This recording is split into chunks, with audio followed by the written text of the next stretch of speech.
El bombardeo siempre lo han recordado. Sí, y el de Guernica también, porque se encontraban en el bosque cuando vieron caer las bombas sobre Guernica.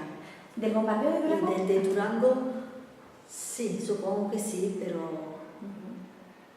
Sí, y una vez que bombardearon Durango, la abuela con tu madre y los hermanos, ¿el hermano estaba en Durango todavía? ¿O?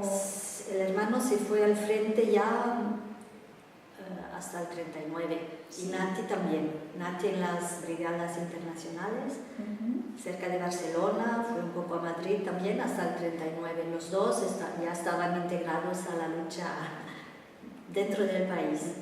Sí. Y mi madre, con mi abuela y su hermana Mari, fueron evacuadas por un barco que se llamaba La Habana y fueron evacuadas a Francia, a Laval, a La Paliza, y llegaron allí en el 37, el 2 de junio del 37. ¿En Francia conocían a alguien? No. Llegaron miles de personas en ese barco, muchos niños, miles de niños, mujeres de edad, pero no conocían a nadie ni tampoco tenían nada. Llegaron así sin nada y mi madre siempre ha recordado que cuando llegó a Francia pisó el suelo con un solo zapato.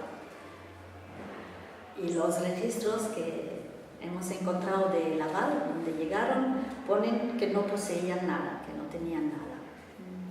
¿Y en Francia se quedaron a vivir las tres juntas en alguna casa? No, mi madre pudo estar 2 años en Mayenne tocando, en un pueblecito tocando, porque le contrataron en un restaurante y pudo trabajar 2 años. Y mi abuela y su otra hija fueron para el sur de Francia, a Ollules. ¿Y ellas estaban trabajando en el sur de Francia? Sí, estuvieron allá pues trabajando en lo que encontraban. Entonces tu madre, después de estar 2 años trabajando de camarera, con 17 años, se reúne otra vez con la madre. Sí, porque ya en Francia la guerra ya iba amenazando y quisieron juntarse otra vez la familia, porque ya estaban un poco por todas partes. Y entonces en el 39 mi madre fue a Ollules y fue también en febrero cuando mi tío pasó la frontera y fue también a Ollules, y Nati lo mismo, llegó a Ollules a esa época.